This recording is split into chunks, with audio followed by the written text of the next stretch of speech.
Hello everyone. Now welcome to our new video. Today we are discussing about chapter 2 of class 10th mathematics, which is polynomials. So first of all, what we have to know? We have to know what are these polynomials. हम बिना polynomial समझे तो maths कर ही नहीं सकते. Maths polynomial वाला chapter हम solve कर ही नहीं सकते. सबसे पहले हमने चैप्टर 9th में पढ़ा था. 9th में हमारे पास polynomials एक शॉर्ट वे में था. अब हमारे पास काफी इसका वाइड वे है. अब आपके पास ये चीज आपको होनी चाहिए कि पॉलिनोमियल्स होते क्या, उसको रिकॉल करना होगा. सबसे पहले पॉलिनोमियल्स हमारे क्या होते थे? कोई भी equation such that y is equals to px. Why I am writing this y equals to px? यहाँ पे y हमारा कोई भी वेरिएबल है जो किस वेरिएबल डिपेंड होता है, किसी वेरिएबल के ऊपर डिपेंड है, वो हमारा होता है which is px, which shows the polynomial of x, कि हमारे x के ऊपर ही डिपेंडेंट है. अब हम इसको कैसे शो करेंगे कि डिपेंडेंट है? हमें ये तो पता लग गया कि y जो है वो डिपेंडेंट है, किसके ऊपर डिपेंडेंट है? x के ऊपर. तो x हमारा इंडिपेंडेंट वेरिएबल है. इसका मतलब व्हाट डज इट मीन? सोचो आप लोग. x हमारा इंडिपेंडेंट वेरिएबल है, यानी कि अगर हम कोई भी वैल्यू x को देते हैं तो y हमारा उसके अकॉर्डिंग चेंज होगा. Right, let us take an example. If I say y is equals to 2x, right? Now I can use any value of x which is with maybe 1, 2, 3, -1, -2, 0, 2, 4. Which one are used? No problem. कोई भी integer आप ले सकते हैं, जरूरी नहीं आप integer ही लें, कोई भी आप रियल नंबर ले सकते हैं. It may be real, integer, rational, natural, whole, anything. Okay, अब मैं इसमें वैल्यूज अगर पुट करती हूँ, so if I put 1 it gives 2, if I put 0 it gives 0, if I put √2 then it gives 2√2. Now you see we have x as an independent variable. हम x की कोई भी वैल्यू रख पा रहे हैं, उसमें हमारे पास चॉइस है. But y is dependent. हमने जो वैल्यू रखी y की वैल्यू फिक्स आ गई, हम y चेंज नहीं कर सकते. Right, so these are called dependent and independent variables. अब हमारे पास कई टाइप के वैरायटी ऑफ फॉर्म्स होती हैं, just like polynomial, binomials, trinomials. हमने सब 9 से पढ़ा था कि अगर हमारे पास कोई एक टर्म है तो हम सिर्फ मोनोमियल कहेंगे, दो टर्म है तो बाइनोमियल, थर्ड टर्म्स तो कॉल्ड ट्राइनोमियल, वन पॉलिनोमियल और 1 वेरिएबल, 2 वेरिएबल, 3 वेरिएबल. हमारे पास वेरिएबल्स की कंडीशन थी कि सिर्फ x है तो 1 वेरिएबल, x एंड y या कोई और वेरिएबल हम साथ में यूज करें 2 वेरिएबल, 3 वेरिएबल्स हम यूज करें 3 वेरिएबल, बहुत सारे कर रहे हैं, हम उसको डिफाइन करवाते थे. राइट, उसी बेस पर हमारे पास पॉलिनोमियल कैटेगराइज होता है हमारे पास डिग्री में. Okay, which is degree? What the degree? Degree is called the highest power of the polynomial. Now let us take example. अगर मैं कोई इक्वेशन लेती हूँ, सपोज मैंने यहाँ पे 3 इक्वेशंस ली. First is y is equals to 3x, second y is equals to 4x square plus 2, and third is y is equals to 3x cube plus 2x plus 5. Right, anything आप कुछ भी example ले सकते हैं, मैंने सिर्फ example लिया है यहाँ पे समझाने के लिए. अब देखो यहाँ पे हाईएस्ट पावर क्या होती है? ये हमारे पास एक्सपोनेंशियल होता है, नीचे बेस टर्म होती है, ऊपर हमारी एक्सपोनेंशियल पावर होती है. पावर हमारे पास कितना है? 1. अभी हमारे पास पावर से हाईएस्ट डिग्री 1 है, यहाँ पे कोई और टर्म नहीं है जिसकी पावर 1 से ज्यादा हो. यहाँ पे हमारे पास हम इसको बोलते हैं degree. The highest power of polynomial is called degree. तो यहाँ पे डिग्री कितनी है हमारे पास? Degree is 1. ओके, सेकेंड हमारे पास 4x स्क्वायर है. यहाँ पे x एक ही टर्म है, अदरवाइज हम यहाँ पे भी एक सिलेक्ट कर सकते हैं x की पावर 0, हम उसको ले सकते हैं. बट यहाँ पे हाईएस्ट पावर कितनी है x की? यहाँ पर 2 है, यहाँ पर 0 है. Which one is greater? 2. So degree कितनी होगी हमारे पास इसको पार्ट में? So we have degree 2. जो पॉलिनोमियल की हमारी हाईएस्ट पावर होती है, सबसे बड़ी, उसमें कितनी भी कंडीशंस हो सकती हैं, तो वो हमारी डिग्री होती है. राइट, अब यहाँ पे हमारे पास 3 है, I can take it out as 2. यहाँ पे 2 भी है, 3 भी है, but which one is greater? 3. So degree is 3. The highest power of polynomial is called degree. Okay, now on the basis of degree we divide polynomials in 3 categories. If degree is 1 we call them linear. Right, these are called linear polynomials. If they have 2 degree, which is the highest degree, so it is called quadratic equations. Quadratic equations. Or if it has 3 degree, right? The highest power is 3. Nothing is much than 3. So we call it cubic polynomial. 3 is only in case if it has highest power is 3. अगर मैं इसको 4 कर देती हूँ यहाँ पे, अब इसकी हाईएस्ट डिग्री कितनी है? पावर कितनी होगी? 4. तो अब यहाँ पे हम इसको क्यूबिक नहीं करेंगे, राइट। यहाँ पे हाईएस्ट डिग्री 4 हो जाएगी तो क्यूबिक नहीं होगा। अदरवाइज अगर यहाँ पे हाईएस्ट पावर 3 है, डिग्री उसकी 3 आई, तो ये क्या कहलाएगा हमारा cubic polynomial. These are the three polynomials we are going to study in this chapter. Okay, linear polynomial, quadratic polynomial and cubic polynomial. अब हमें पता चल गया हमारे पास polynomials कौन से हैं, कितने कितने उनके पास डिग्री हैं. Now what we have to solve these polynomials. कैसे solve करेंगे? हमें इन सब के zeros निकालने पड़ेंगे और the roots. Now the first question, what are these zeros or roots? Zero means zero? No, this is not that zero. Again, if it has zero, so it means it has something just like zero, but not exact zero, right? So, what this zeros means? Let's take with first example. Y is equals to 3x. If we consider this equation equals to 0, right? Polynomial of x, it is representing polynomial of x. यहाँ पे हमारा क्या represent कर रहा है? हमें एक polynomial represent कर रहा है जो कि किसका पॉलिनोमियल है? x का. अब यहाँ पे जीरोस का क्या, अगर हमें कहते हैं find its zeros, what does this zeros means? It means the value which satisfies the equation equal to 0. अगर हम इस इक्वेशन में x की कोई भी वैल्यू डालते हैं और आंसर हमारा 0 आ जाता है तो वो इसका जीरोस होगा. अब यहाँ पे ऐसी कौन सी टर्म है जिसे डालने पे x के लिए 0 हो जाएगी? 0 ही है. इफ अगर मैं यहाँ पे पुट करती हूँ x is equals to 0, so px की वैल्यू कितनी आएगी? 0. 3 0 is 0. So 0 is called the zero of this polynomial, right? Let's take another example. px is 2 minus x, right? अब यहाँ पे हमें x की क्या वैल्यू नहीं जो आंसर 0 आ जाए. लेट करते हैं फिलहाल. हम अगर 1 रखते हैं तो क्या आएगा? 2 minus 1 1 नहीं. 3 रखेंगे तो 2 minus 3 minus 1 वो भी नहीं. बट अगर हम यहाँ पे 2 रखेंगे, right? Which is 2 minus 2. If we put x is equals to 2, so what we get? We get the 0. It means it satisfies the equation. जिस वैल्यू ने इक्वेशन को सेटिस्फाई करा उसकी वैल्यू को 0 के दे दिया, इक्वल टू 0 आया वो. तो यहाँ पे हमारा x इक्वल्स टू 2 इसका 0 होगा, which is called the root of the equation और zeros of the equation. यहाँ पे 0 लीनियर कंडीशन में जो इतनी हमारी डिग्री होती है उतनी ही हमारे पास zeros होते हैं. This is the main thing. Degree equal to 0. Degree equal to number of zeros, right. जितनी हमारे पास हाईएस्ट डिग्री होगी उतने ही उसके रूट्स होंगे, उतने ही उसके जीरोस होंगे. हमारे पास यहाँ पे हाईएस्ट डिग्री कितनी थी? 1. यहाँ पे हमारे पास जीरोस भी कितने आए? 1, राइट. अगर हम इसको क्वाड्रेटिक इक्वेशन लेंगे तो क्वाड्रेटिक इक्वेशन में जीरोस भी कितने होंगे? 2. क्यूबिक लेंगे पावर 3, डिग्री 3, तो नंबर ऑफ जीरोस भी 3. ओके, हमने यहाँ पे इसको भी फिलहाल लेट करा है कि हमने अगर हमें 2 रख दिया तो 0 आया, 0 रख दिया तो 0 आया. बट अगर कंडीशन में हमारे पास बहुत बड़ा पॉलिनोमियल है हम उसको लेट नहीं कर सकते, then what condition we do? हमें वहाँ पे क्या करना होता है? हम इस इक्वेशन को लेट कर लेते हैं equals to 0. So let 2 minus x is equals to 0. Because हमें जीरोस फाइंड करने हैं तो हमें ये तो कंडीशन पता है कि उसका आंसर हमेशा क्या आना चाहिए? 0 फाइंड करना है तो 0 ही आना चाहिए. तो x की वैल्यू क्या होगी? x को हम यहाँ पे रिमूव कर देंगे. So x is equals to 2, right. हमने यहाँ से x को इधर साइड लेके मूव करा और x के लिए वापस कितनी आ गई? 2. यहाँ पे ये रिप्रेजेंट कर रहा है कि हमारे पास जीरोस है, यानी कि अगर हम इस वैल्यू को इस पॉलिनोमियल के अंदर रखेंगे तो हमें वैल्यू इन रिटर्न 0 ही मिलेगी, बिकॉज इक्वल टू हमने क्या लेके चले थे हम स्टार्टिंग से ही 0, राइट. अब हम इसको हम एक हाई डिग्री में देखेंगे, क्वाड्रेटिक और क्यूबिक, राइट. सबसे पहले तो हम इस जीरोस को ही समझेंगे. So there is a formula to find the zero of linear polynomial. So first, let a linear equation.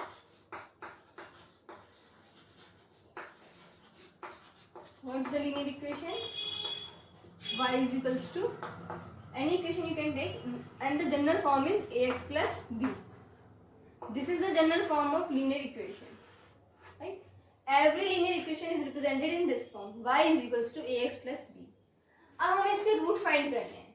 So zeros, how we find the zeros? It gives a formula which is minus B upon A. What it shows? Where B represents the constant term, right. जिसके साथ हमारे पास x का कोई भी term नहीं है, सिर्फ एक कांस्टेंट वैल्यू है. This is called constant term. And what does the A represent? A represent करता है एक्स के साथ जो हमारा कॉफिशिएंट है. देखो एक्स के साथ अगर हमारे उसको वैल्यू है तो उसको कॉफिशिएंट बोलते हैं, कांस्टेंट टर्म नहीं बोलते. कांस्टेंट टर्म कौन सी होती है? जो इसके साथ कोई भी वेरिएबल नहीं होता, सिर्फ अपने आप में कांस्टेंट वैल्यू है.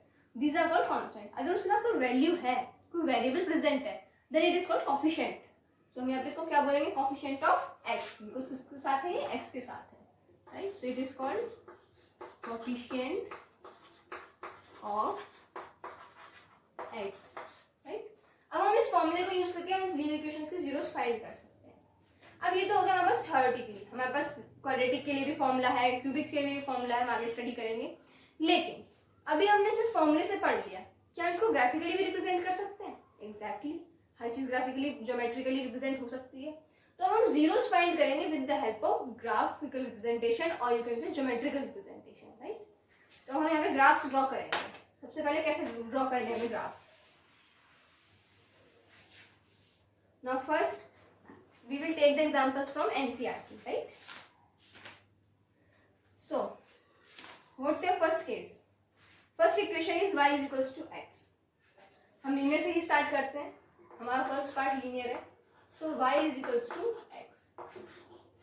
हमने जीरोस फाइंड करने के लिए हमें ग्राफ के लिए हमने एक चीज समझी थी कि हम जब ग्राफ ड्रॉ करते हैं हम सबसे पहले टेबल बनाते हैं. तो हम इसकी भी टेबल ड्रॉ करेंगे,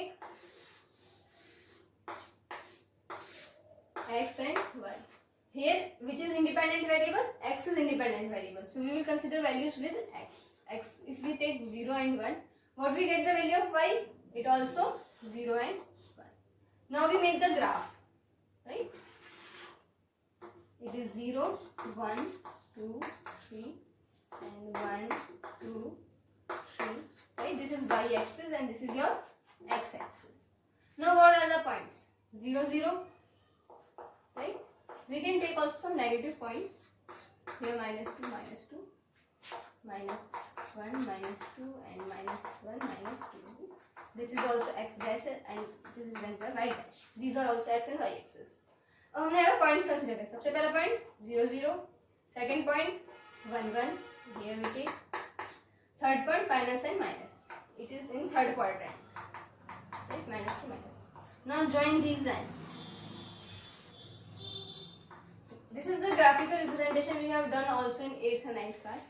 But यहाँ पे हमारे पास लाइन आ गई है. अब हम हमें जीरोस कैसे फाइंड करेंगे? Every point lying on this line, her point जितने भी इनफाइनाइट पॉइंट्स हैं, these all are the zeros of this polynomial, right? अब यहाँ पे अगर मैं इस पॉइंट को कंसीडर करूँ, which is 2, 2, so it is also the zero of this polynomial. If we consider 3 and 3, it is also the point of this polynomial. But if I consider 1 and 2, this and this, right? Now this point lies on this line? No. So it is a zero of this? No. अगर हमारे पास कोई point ऐसा है जो line के ऊपर या उस लाइन पे या उस कर्व पे एग्जिस्ट नहीं करता तो उसका जीरोस नहीं है. हम इसको ग्राफिकली ऐसे रिप्रेजेंट करते हैं कि जितने भी पॉइंट्स उसके लाइन पर एग्जिस्ट कर रहे हैं वो सारे ही उसके क्या है? जीरोस हैं. Just like 2, 2, 3, 3. These are the zeros which exist on the line. But अगर कोई पॉइंट उससे एग्जिस्ट नहीं करता तो उसका जीरोस नहीं है. हम इसको ग्राफिकली रिप्रेजेंट कर देते हैं, ज्योमेट्रिकली शो करके कि यहाँ पे इसके ये पॉइंट्स हमारे इसके जीरोस हैं. ओके, हम इसको क्वाड्रेटिक में भी शो कर सकते हैं, क्यूबिक में भी. उसका हमें सिर्फ ग्राफ बनाना है. और the thing, number of zeros, how to we find? अब हमें ये तो पता लग गया कि जीरोस पे एग्जिस्ट कर रहे हैं, बट ये सारे ही क्या है? इसके इनफाइनाइट पॉइंट्स हैं, सारे इनफाइनाइट पॉइंट्स एग्जिस्ट कर रहे हैं. तो क्या हमें ऐसा कैसे पता लगेगा कि हम इसके जीरोस कितने फाइंड कर रहे हैं, कितने डिग्री का टर्म है? So the points which cut the x axis, these are called the points of number of zeros. अभी इसने एक्स एक्सिस को सिर्फ एक बार क्रॉस करा है. क्या ये एक्सिस पे कहीं और टच हुई है? नहीं, सिर्फ एक बार टच हुई थी यहाँ पे ओरिजिन पर. तो इसके जीरोस कितने हैं? 1. नंबर ऑफ जीरोस यहाँ पे हमारे पास कितने होते हैं? पहले हमें थ्योरेटिकली रिप्रेजेंट करना डिग्री से, कितनी डिग्री है. लेकिन अगर हमें ग्राफिकली रिप्रेजेंट करना है तो नंबर ऑफ जीरोस हम फाइंड करते हैं. Number of zeros are how many times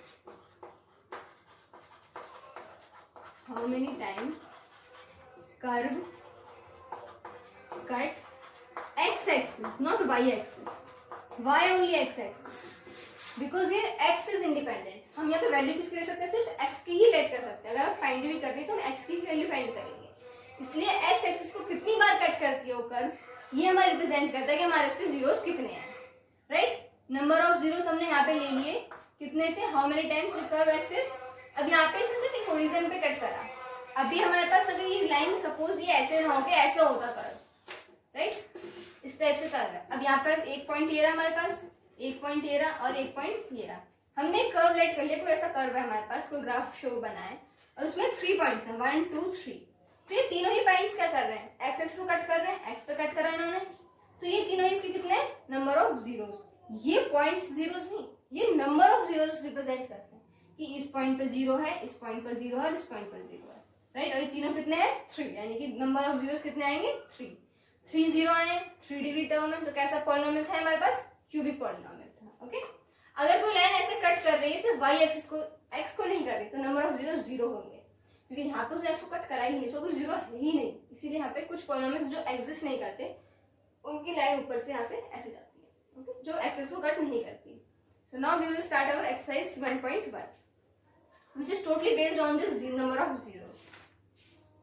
So what your exercise say, the graph of y px are given for some polynomials, find the number of zeros. आपको सिर्फ number of zeros he find करने हैं, right? तो हम इसको race करके find करते हैं. Now let me start exercise 2.1. Okay,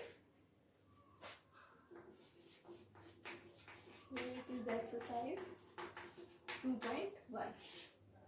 This exercise contains only one question, which is only to find number of zeros. Okay, first part, simple. ऊपर से कट करा है इसमें आपके डायग्राम में. इसमें नंबर ऑफ जीरोस कितने होंगे, इस लाइन ने एक्सेस को कितनी बार कट करा है, एक बार भी नहीं.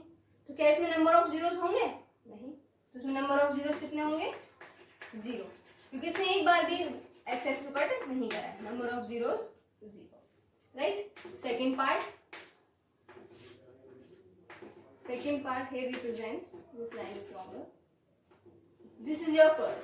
राइट, कर्व की इक्वेशंस नहीं दिए आपको, बस कंफर्म कर दिया कि ये पॉलिनोमियल के कर्व है, आपको नंबर ऑफ जीरोस फाइंड करने हैं.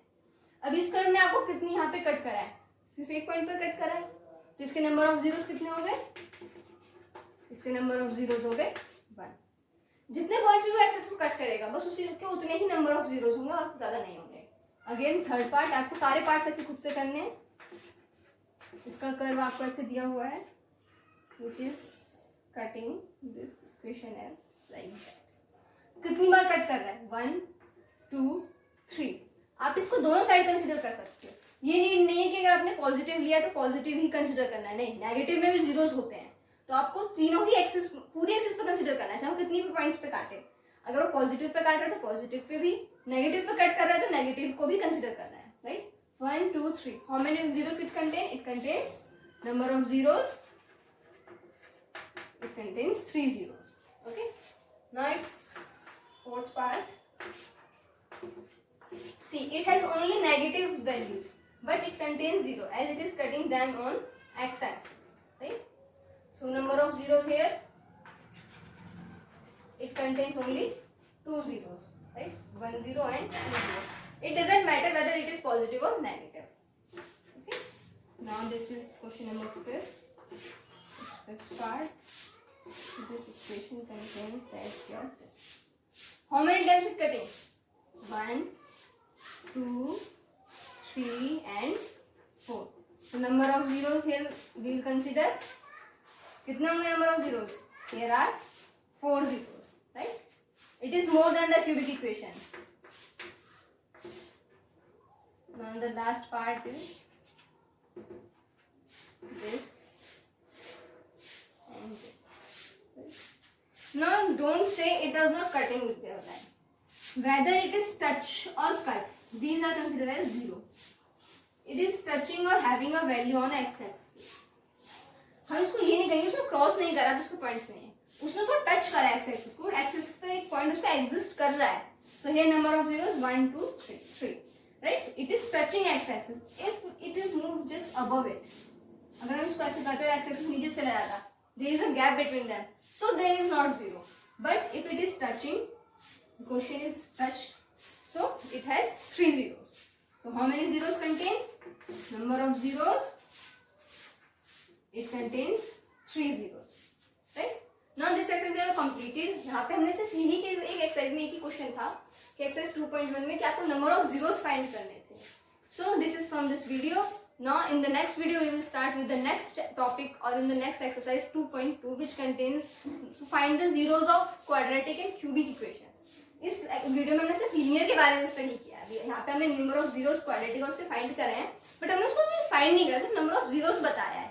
सो how we find the values of quadratic and cubic equations, हमें उनके भी जीरोस फाइंड करने हैं, वो तो नॉर्मली नहीं होंगे. So we will study that in next video. Thank you so much. Please like, share and comment me if you have any doubt. Thank you.